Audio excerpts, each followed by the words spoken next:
Hey everybody, welcome to the show. I'm your host Mac, and today I have a guest coming back on the show again. We have Mr. Damian Wolf. How you doing, Damian? Good. How are you? Pretty good, buddy. So for those of you out there watching, if you didn't catch the prior episode, I'll just post it right here, and you can go back and check it out and see what Damian's all about. And today we're doing a follow-up episode, so please hit subscribe, hit like, add some comments, and please share. So Damian, let's start off with where can everybody find you on the socials, and where's your new album? Right. I've got a link tree, which is where I keep most of my social media platforms and my new releases. And I post the link for the link tree in my Facebook bio, my Instagram bio. So you can find my album there. You can find all of my releases on my link tree. Also I often post the link tree in posts that I make, and stories and such. So you can find me on that. I've got pretty much everything there, including the new album. Yeah, and so where can people find the new album? So Apple Music, Spotify, it's pretty much everywhere. Because the distribution service I use, they pretty much put you everywhere. So it's on Amazon Music. You can pretty much just look up Flying Colors and it'll be there.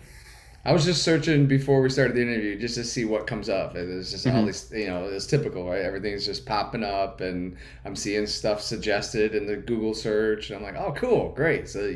I like to see that as some of the guests now move forward in their careers, and obviously your career is, right now technically been a little short because you're just kind of more at the beginning of it, right? Yeah, sure, definitely.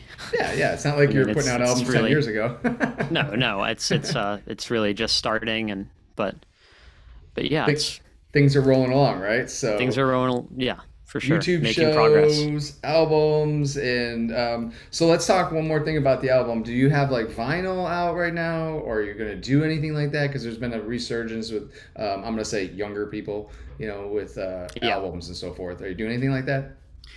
I'm definitely planning physical. I've got mostly what I'm thinking of right now is CDs and cassettes, which cassettes are maybe a bit counterintuitive because of how old that technology is, but that's also back. And I love them, so I'm kind of planning to go for those two formats. I love vinyl too, but vinyl is a little expensive to get pressed, especially, high quality vinyl. So that's probably something I would think of more when, you know, I've had a little bit of success, a little bit of big success. You know what I mean? Where I'm like, I okay, let's get make you. like 100 vinyl records or something. But I like vinyl, but mostly CDs and cassettes right now. Do you have a I'm kind of Patreon account or anything like that where people can maybe pay to join yet, or then maybe they get access to stuff like that? not currently. I Okay. haven't set up a Patreon yet, but I may soon. Hmm. Yeah. There you go. You heard it right here, folks. So, Hmm. and that's always a great place, right? To get out, like when the followers get on there and whatever.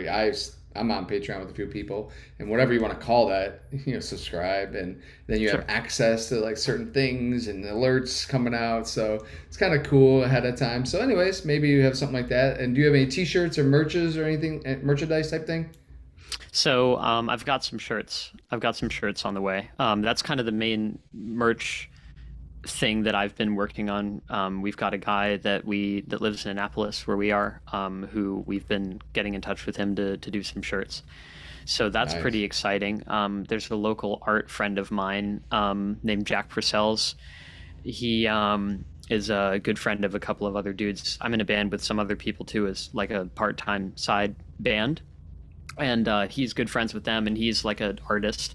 He's a little younger than me, and he did some artwork for me recently for t-shirts, which was really cool. So I'm working on Nice. some t-shirts right now, I like and it. they're probably going to be on Bandcamp soon, and definitely some at the show in November, most likely to the first show.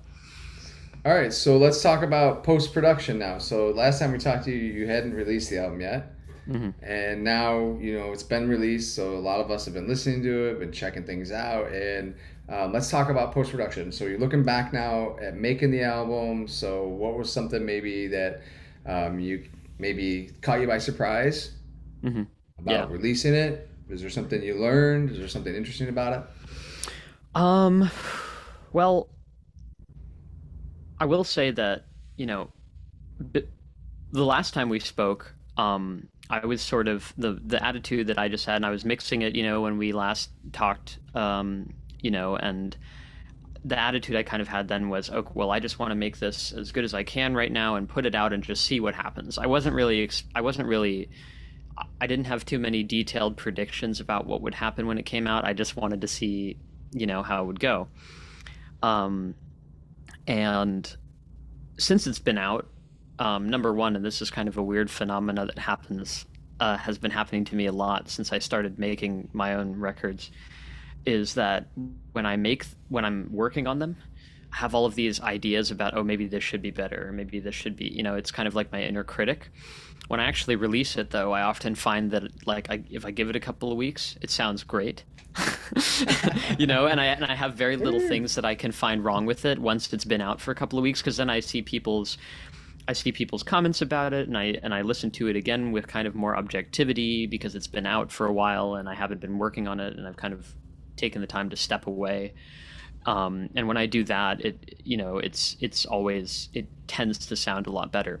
And the same is definitely true for this record. When I finished making it, I was, not that I didn't think it was good or anything, but I was sort of like, well, I worked quite a long time on this and I'm ready to put it out and let's just see what happens. And now when I listen to it, I'm like, man, I can't wait to play this stuff live, because I just am really happy with the way it's sounding. So, It's pretty cool. And I've noticed yeah. there's been a lot of comments as I'm looking through some of your Facebook stuff the last few weeks and all that, and seeing who's commenting and who's sharing it and all that. And so, has anybody caught you by surprise at all yet? Like, you're like, oh, maybe a band or anybody yet that it's maybe saw it or commented or maybe heard Yeah. it? Yeah, for sure. I mean, Yeah. a couple of people, Steve Stevens reposted about it from Billy Idol, which was really awesome of him to do. I wasn't really sure that he would go out of his way to do that. I don't, because Cool. I only know him a little bit. You know what I mean? Mhm. But it was really awesome that he did, and that I appreciated that a ton. And I actually got to meet, because we went to Kansas City at the beginning of this month and saw a band that I had talked to you about before, Shiner, which is a big influence of mine. And I actually got to meet their frontman, Alan, and got a photo with him, talked to him for a little while before the gig, and he was super nice. And I think he mentioned that he had listened to some stuff too, which was very flattering and very nice of him to say, and to take the time for photos and all of that. So that was a really inspiring experience. And yeah, just tons of different people, have come out of the woodwork and are, seem to be really excited about it and seem to be really excited about the show in November too and stuff. And it makes me more excited when they're excited, so it's a compound effect and it's cool. Yeah, there's a synergy that comes from that, because you have your proactive and your reactive things that happen. So Mhm. proactive, you're recording, writing, you're doing it all, and then all of a sudden the reactive thing hits you when you're out and Right. about and you hear that, and it's so cool because I Yeah. dig it. So there is like, it's nice to hear your style and stuff because I listen to all different forms from jazz to blues to country to rock, and to hear you doing like a rock, alternative rock, whatever you want to call it, but to have that type of throwback, right, to come in and to have you doing your take of it now is really cool to hear that. So I also want to encourage you with the playthroughs or whatever you're doing on Facebook. Hmm. Yeah. Those are cool, man. I was like, Thank I, you. I was just swiping along for a minute the other night, and I saw you doing one. Was it Jubilee? What's the song? What's this? Juicer. Juicer. Sorry, my bad. It's one of the I was more just. I got caught watching you doing it, and I was just sitting there, and I watched it again because. So for those of you out there, get on his Facebook page, and Damian's playing along over top. You're playing live, right, over top of your your track or whatever your Yeah. song, and Yeah, it's so just a playing through it. traditional guitar playthrough of the songs. I just have the recordings and then I, record my live playthrough of it over top of that, while listening to them. And it's It's pretty kind fun of to do cool though. that. It Yeah. adds another dimension to it. It's kind of like, Yeah. oh, because I'll tell you why that's important to guys like myself. So for guys like myself, I don't always, I can't say I don't trust, but I'm not as interested in people who maybe put together an album, but they later can't reproduce it because maybe that album was just done in their bedroom Right. and that's a thing. I'm not saying that's not a thing, right? They put in all this time and they maybe literally had 50, 60, 70 cuts on one little guitar part. I mean, Yeah. they just work and work and work, and then they get it to a certain point. And all of a sudden, later, they really can't play it. And I've Right. met guys like that. And they're like, I Yeah. don't know what I did there. They're like, it's just like, and then Yeah. I mean, that's probably happened throughout history, right, with guitars and overdubs and stuff. But the thing is, it was cool to see somebody like yourself who's playing along to your tracks that you recorded because now I'm sitting there going, oh shoot, if I was able to get to a show because you're not playing out my way yet. But if I was able to get to a show, at least I know that the dude's playing it, so you can do it. Yeah. So it's Well, fun. that's thank you. Yeah, thank you very much about Yeah. for saying that. I mean, that's kind of always been part of my philosophy, is that I mean, I do quite a bit of layering in the studio when I record and stuff, and I like doing that, but at the same time, I also try to keep the recordings as live sounding and real as possible. And I don't really record something that I couldn't play live, There you because go. they're kind of supposed to be part of one package. Hmm. They're not so separate in my world. So, um yeah, the guitar playthroughs are really fun, and I expect I'll be doing more of them. Um so I dig yeah, it's it. pretty cool. Like there is something to be said for the value of a recording sounding like a performance of a song, rather, sorry, sounding live like it does on an album. Like that's a respectable thing too, because obviously that can be pretty hard to replicate, right? Yeah. um Live. But I think what's also cool is when the live performance brings something new to the table that isn't on the recording, Correct. and I like both. And I've been experimenting in terms of like pedal settings and stuff with doing some stuff live for these songs that you don't quite hear on the record in the same way. And I don't think I'd really be messing too much with the arrangement or anything like big like that, but at least like using certain pedals and certain effects in certain sections of the songs, that's stuff that I like doing, um, especially live. So yeah. Now, one direction, and I know you probably listen to this type of stuff, but one direction a lot of bands used to go is the unplugged. Yeah. So you got Yeah. Nirvana unplugged, and Yeah. or Tesla back in my day was a big one, 5 man band acoustical jam. So if you ever listen to the old Tesla stuff, and so they had all their heavy hitting '80s, MTV hair band kind of blues rock, and then all of a sudden, whoa, an acoustic version, a whole album. And at first, you kind of would like, and then you listen to it, and you're like, oh, that's pretty cool. Or to mention Stevie Stevens again, you're talking about, right? Stevie Stevens, right? Hmm. With Billy Idol, right? And his versions, he had different albums. I can't think of the name of it now. The Billy Idol one, that was like a remix thing. It was so cool. They're like 7 minute long versions of like Rebel Yell and all these songs. It's just like, what? So, anyways, there's creativity involved. So, let's talk about playing out on that note. So, if you were to play out and you are starting to play out, right? Hmm. So if you're going to play out, are you going to try and take the exact type of equipment to try and emulate it per se? So the same guitar, same type of pedal board, amp that you recorded with, are you taking all that? Or are you going to take other equipment and kind of change it up a little bit? Well, so, going by the philosophy that I have in terms of trying to have the recordings and the live performance be part of the same package and have a kind of flow between them, I'm using the same gear, really. I've got I mean, the funny thing about this, and this might actually surprise a lot of people, um, I actually used a lot of amp sims on the record. I've used, live amps as well, but I use some amp sims too, and they're cool because you can dial in certain things, and it's a little bit easier. You don't have to lug as much gear around the house and stuff, setting it all up with the cables, and I'm fine doing that because, the whole EP in March, Expect the Worst, I used my amp for that for all three of those songs. So, it's not that I have a problem recording with amps, and I still do that a lot, but I did definitely, experiment with amp sims, and you know, I was able to replicate my amp tone pretty well with the amp sims. So really, the live performances and starting to get out there and play live, it's going to be a lot about me trying to get fairly close to the tone and the sound of the record. Um, with my live gear, but also kind of keeping it as its own thing again, like with having your live performance be doing something different from the record, a little bit different, you know. Sure. Um, but same guitar, you know, my Hmm. Severin, and maybe a backup or two for tuning, for convenience for tunings, because usually orientate between regular tunings and drop tunings throughout the set list. So, but beyond So that, what's the yeah, tuning on the right guitar? typically standard and drop D. That Okay. was what I used pretty much for the whole album. Was standard and drop D. It's what most of the songs are on. I used to experiment with a lot of alternate tunings and really low tunings, but which that was kind of a part of my guitar playing evolution was tunings.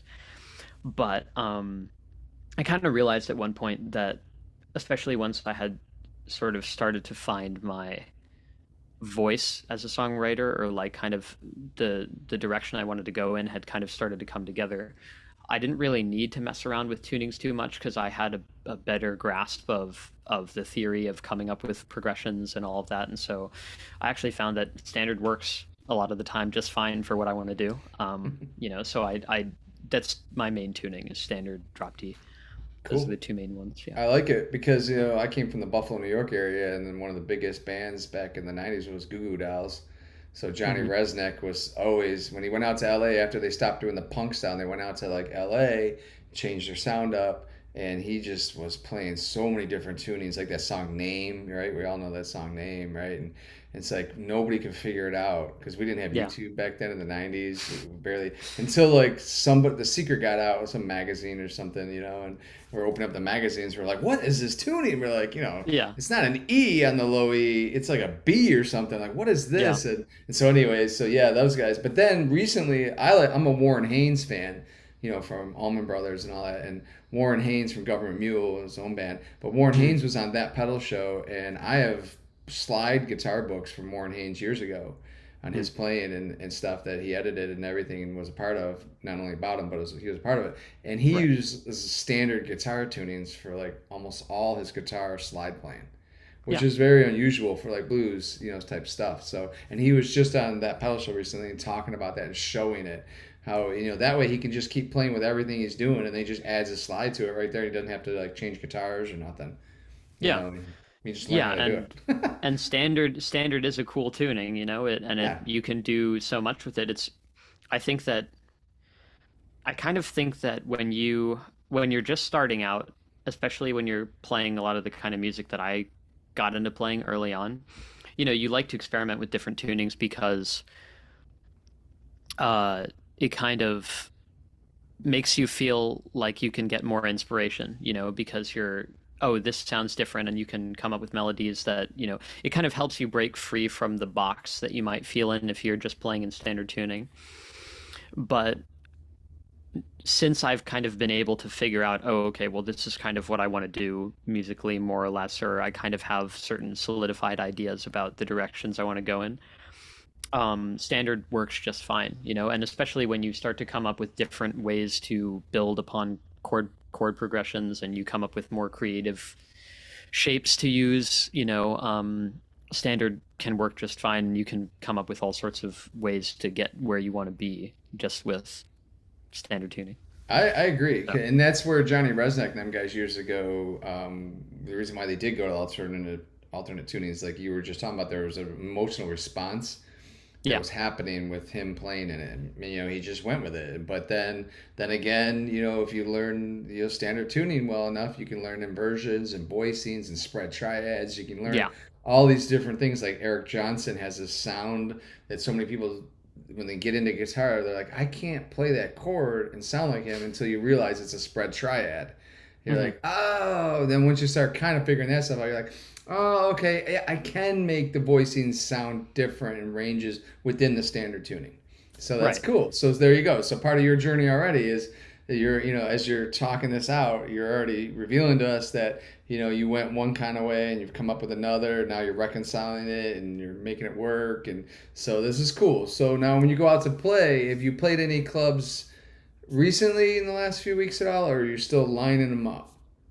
So mostly still lining them up. I mean, Okay. we've got this restaurant in downtown Annapolis called Metropolitan, which is a place that I've been going to since I was born, basically.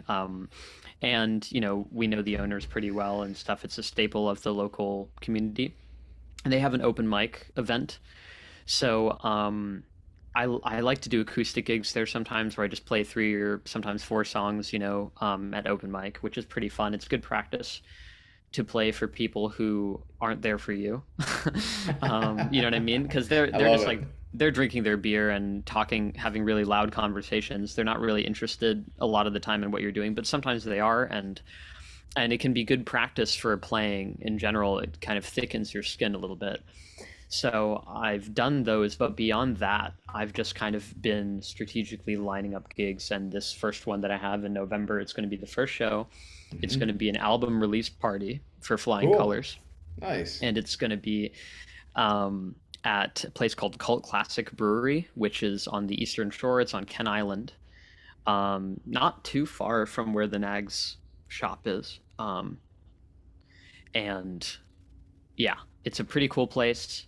My dad and I went there and checked it out, and super nice people. We got in touch with the owner, Rory Flood, and I booked a show there, and I've got some guys that are going to be backing me up for drums and bass. So just a power rock trio, power Talk trio about to start. that. Who are the guys that you're bringing out then? So I've got Chris Dorr. He's he does a lot of photography for Nags actually, and super nice guy.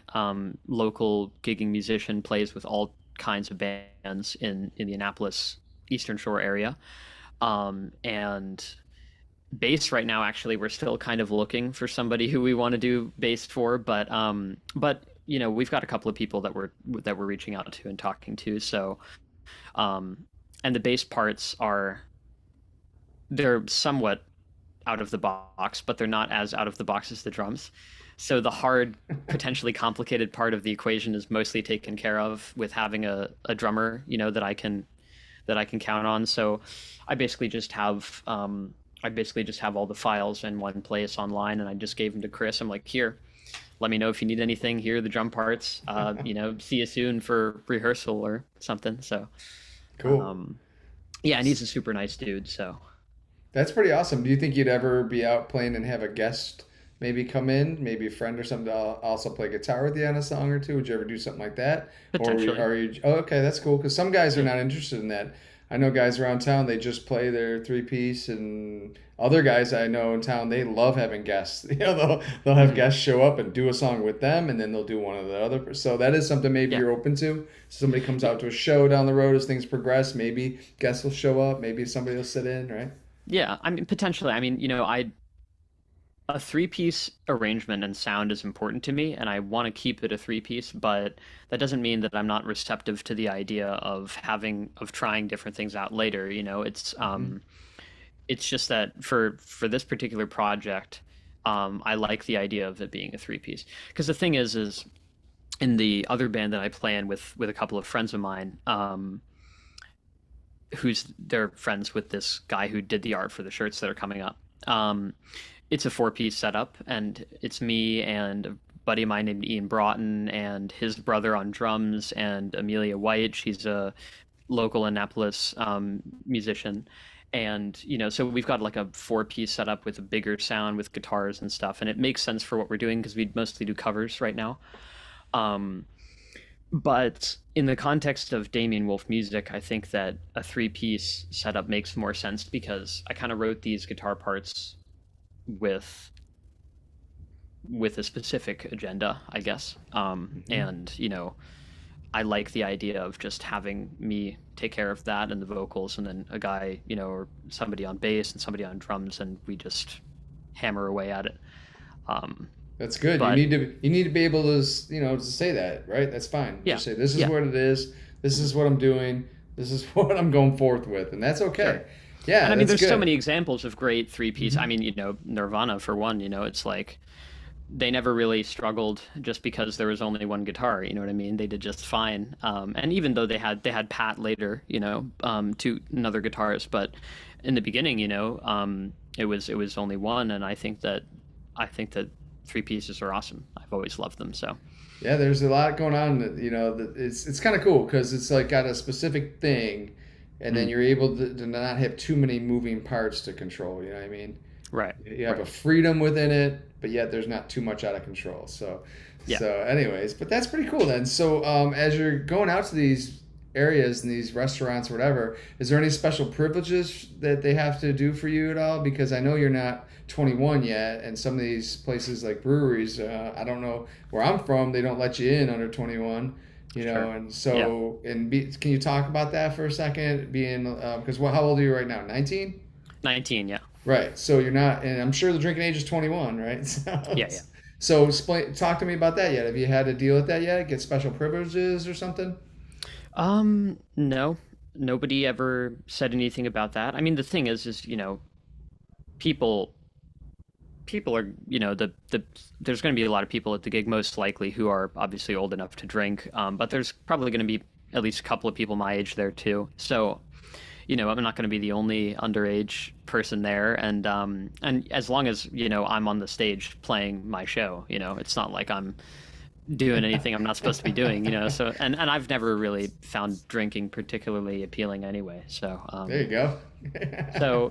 so, I've never. No, it's just That's load cool. in, load in, sound check. Yeah, well, you hear stories of like big major guys, from Eddie Van Halen to all these guys years ago, and it was 18 back then, but they were still, they're like going in and having to playing at 14 and 15 and 16. They're sneaking in, and had Yeah, fake IDs and stuff. But then I've also heard other sides of the story where, if you have a manager or if you have your father with you, whatever, and they were going into the bar first and setting it up and saying, okay, my son's underage, but I'll be here with him, and we're just doing the music and load in, load up, get out, and that's yeah, it. So that's cool. Well, I didn't know because we were just in Scotland recently and nobody really cared over in the UK how old you were. If you could see over the yeah. bar, you can see over the bar, you're good enough. But here in America, we're a little different. We have some stringent laws. So It's I'm it's kind of an American. My parents joke about it too because obviously they're German. European. Yeah, That it's a different kind of cultural perspective on the whole thing here compared to in Europe, and it's pretty much universal in Europe that people don't really care too much. I mean, in Germany, legal drinking age is 16, so you're already able to drink then, and here it's kind of flipped because in Germany you can drink when you're 16, you can't drive till you're 18, and whoa, here you can't drink until you're 21, but you can drive when you're 16. So it's like I don't know. it's I've different. never. It's It's cultural. different. It's Yeah. cultural. It's different. So Well, I was jumping out of airplanes for a living and I wasn't old enough to drink. right. So I mean that's kind of weird. I was living down in Central America in the airborne infantry and jumping out of airplanes, living in jungles, and playing rugby for the army. But Yeah. technically, I wasn't even allowed to drink. But I'm like, Yeah. how can I be trained to shoot an M60 and jump out of airplanes, but I can't Yeah. even buy a beer or a glass of wine? Like it was just Yeah, I don't know. It was I just find that really strange. ironic because like I could enlist too now if I wanted to, Right. right? But I can't drink alcohol. Can't So can't it's even have a like glass of wine legally. I could go I to don't know. war. I could go to war, but Right. I don't know. Exactly. So anyway, go to war. You're gonna go to war on your guitar. That's what you're gonna do. I'm telling you right Absolutely, now. yeah. So as we're heading forward now in this, you're lining up some dates. You're gonna be out playing. We'll keep everybody posted on that. And then, what about any other ideas already now for any new music or anything like that? So some people record something, they release it, and then while they were recording it, they came up with other ideas. Right. Did that happen to you at all? Like you were Yeah. laying down all your stuff, but then all of a sudden you're like, "Ooh, I gotta save this. I gotta save this. I gotta save this." Do you have like other ideas down the road? I've got a couple songs.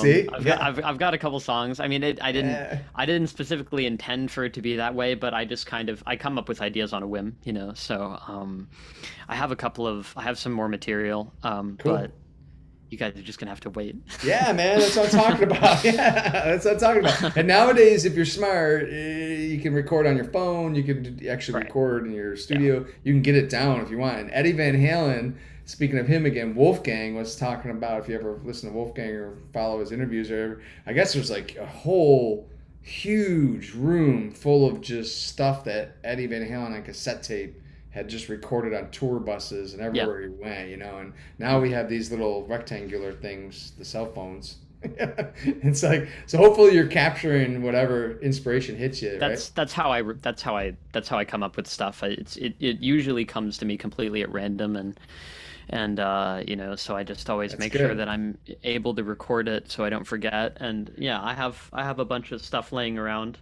Um, Cool. and even when even though the record's out and stuff, I still spend time working on demos, and stuff for new songs. And So see, that's where the Patreon thing's genius. So like a right. lot of the Patreon guys, yeah, they'll get those demos sounding good, and then well, if you're a Patreon, then you can get Unreleased stuff. Yeah, you listen can to hear some. Yeah, unreleased stuff. So I'm just to the saying, I don't point. know, man. I don't know, man. You might have to Yeah. let me know if you start a Patreon. I'll put it out there because Okay. All some right. of my guys I love following a couple dollars a month, $5, whatever. Right? hmm I mean, Yeah, no, I'm gonna have to think about that not that because I make any money off Patreon. You think I'm pushing it right now? I'm not. I'm just saying. It's just sure, that sure. there's all these different avenues now. Right. It's like the guys my age that grew up in the '70s and '80s are still struggling. Some of them to figure out how to do this. And to me, I don't feel like it's that hard. Like Mhm. there's, you're rocking it right now. And the link tree, was that the thing you were talking about? That was Yeah. newer to me. You were my first guest that mentioned that. So Mhm. after we did the last interview, I did look into that, and that's pretty cool because it just like has everything set up right in one place Yeah. where everybody can kind of just go and Yeah, it's very find that. convenient. I started using that pretty much from the beginning when I started working on solo music. And Cool. it's a very convenient way of having all your stuff in one place. Yeah. Now, are you doing anything else before we wrap up here? Are you working still at Nags at all? Or are you doing anything like that? I see your picture a lot because I'm following Nags and the Nagsters on the Facebook group page, Mhm. and you're always holding guitars and stuff. And I see a comment on there, something about, is that his new guitar? And then, Mhm. you're like, no, he's just, posing with it, right? Yeah, yeah, I'm still going to the shop. I still work there, Uh-huh. part time, and yeah, sometimes I'll take some pictures with some guitars and put them up, and talk to people, and no, none of them are mine. Just the red Severin that I have. But I like to check some of the ones that are at the shop out sometimes, and we'll take some photos. So Yeah, yeah, they look cool, man. There's some good stuff going on with Nags. I'll be posting some of their stuff on the screen here, and yeah, people can find their stuff. And your dad's obviously all involved with the Nags. He's been a part of it for a long time, I think, right? After his interview, he's been. co-founder. Yeah, right. Like, wow, that goes back a while. 2010 they launched the company, him and Joe. Yeah. Yeah, and he's German too, isn't he? I think Yeah, he my is. dad. Yeah, My dad is. your dad Joe and is Joe is is. American. Oh, he is. Okay, okay. Joe is Joe's American. I American. know your dad's German. I know. Yeah, yeah. They've been friends and business partners since the PRS private stock days, because that was Joe was part of that team in the beginning. Yeah. So That's pretty yeah, cool, man.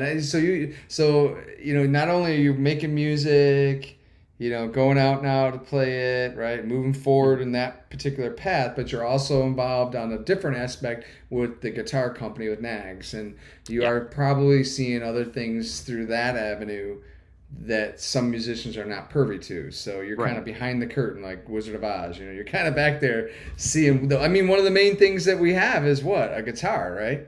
Yeah, yeah. I And it's mean, cool to be in an environment where you actually see the process that goes into making these things. that's crazy cool. It's awesome. Yeah, it's Yeah, the great. woods and the paint job and Yeah, I just had somebody recently in town who actually was talking about it with me. They're like, "Man, I saw the episode of Nags and they were looking up the guitars and this guy's a collector and so he's got a lot of the guitars and everything. He was just saying it looked incredible. Like, yeah, like how well they're made and the paint jobs on them and the way they come up with so much of that stuff. I mean, not only is it just a good guitar to play, but there's it's like artwork on top it's of being top a tool. top tier stuff. Yeah, and Yeah, it's pretty awesome going in there every Tuesday and Thursday and just being surrounded by guys who are just complete masters at that's everything that they crazy. do. And That's I've so told them that, cool. Yeah. it's great. So I just keep the place clean and Hey, nothing but wrong that's with but that, that's man. enough for me, because it's just awesome. It's awesome being there. Yeah. Yeah, that's Yeah. cool. And then one of the guys I'll give a shout out to, I've been on the show a few times, Brandon Autry, which is how I hmm got hooked up with Nags Yeah. and your dad. And he's out touring with David Lee Murphy right now and Brooks and Dunn and all that stuff. And so he's been playing the Nags and he's got two of them. That's they're his main axes. And so I was able to play his white one. The white one he's got is Yeah. so cool, man. It's a Yeah. very nice guitar, and so I know your dad had had his hands a little bit in that. I think on how they kind of came up with what Brandon needed. So anywho, Yeah. Yeah. so well, is there anybody you want to give a shout out to? You met some bands recently. You've met some people out a little bit. Is there anybody you want to give a shout out to on this episode? Yeah, definitely. Steve Stevens for taking the time to repost the album. That was super nice of you, Steve. Thank you. Alan Epley from Shiner and the whole everybody from Shiner. You guys were great, and it was really awesome seeing you guys in Kansas City and chatting. I hope we meet again at some point. And I'm just, I'm excited for November. It's going to be really fun. Cool, man. I can't Um, wait. Are you gonna have anybody do any live feeds or anything? You gonna have somebody there with Facebook Live or stuff like that? To something to look forward to, some um, of the viewers? yeah, we've been mulling over having some. I mean, we've been mulling over having someone take video, and Oh, doing photography and video. I don't know about live streaming, but definitely photography and video, which would be posted later. Because I like the idea of recording the show, or at least part of the show, and uploading it later. So cool. expect potentially the show on YouTube afterwards, something like Let that. me know, But man. We'll yeah, wrap it up and share it and stuff. Yeah, I'll share it on my end and then get on Facebook, everybody, and check out Damien and see what's going on. I'm sure there'll be some videos. I just have a feeling yeah, there might be some people out there, little cell phones, taking yeah. some videos and posting. So they might not be professional, but I'm sure some of the first ones floating around will be on Facebook and stuff. Mhm. So, I have a Yeah, feeling, buddy. So, and I'm looking forward to seeing some of that. I wish I was out that way. We're out in the Midwest, so right. It unfortunately, was a really nice part of the country. It was my parents and I really enjoyed ourselves when we were in Kansas City, so you're just straight it's north for cool. me. Yeah, we're Mhm. like 5 hours to Kansas City, 5 hours to Dallas, and 5 hours to St. Louis. So like Tulsa's like right there. So you ever Yeah. make it out to the Midwest, man? And Brandon's around. We'll get a bunch of Nagsters all hanging out. Yeah, that'd be awesome. Yeah, absolutely. All right. Well, on that note, Damien, I'm gonna let you go, man, and we look Okay. forward to sharing some more of the videos and the Facebook stuff, and we look forward to hearing some more from you down the road. All right, buddy? Cool. All right, Damien. I'll catch you later, big guy. Good chatting with you, man. Peace, buddy.